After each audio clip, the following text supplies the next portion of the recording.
तोहरा जी के दई के साली रिप्लेस कैली। ऐसा का गलत फहमी में हो जीजा।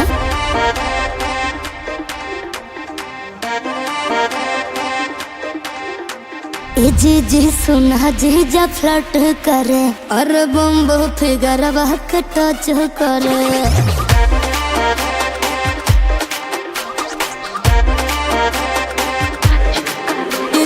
जीजी सुना जीजा फ्लर्ट करे और बम्बो फिगर के टच करे।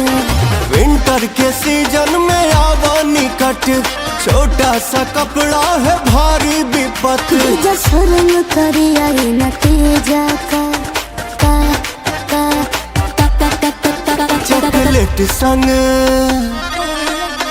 चॉकलेट संग मजा ला पिज़्ज़ा का।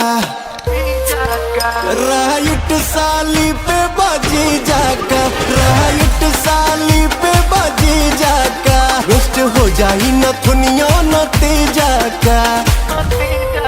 राइट साली पे बाजी जाका, राइट साली पे बाजी जाका।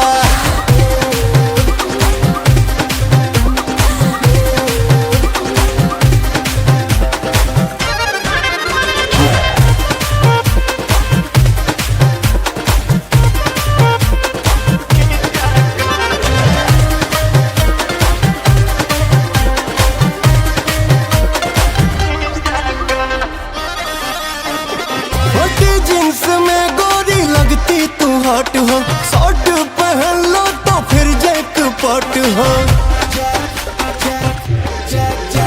हॉट जींस में गोरी लगती तू हॉट हो, शॉर्ट पहन लो तो फिर जैकपॉट हो।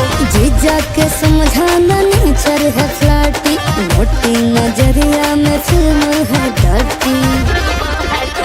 तोहार अंगड़ाई बड़ी हाई भाई हो तुम शर्म कर सोची भतीजा का कॉम्बिनेशन पासपोर्ट और वीजा का।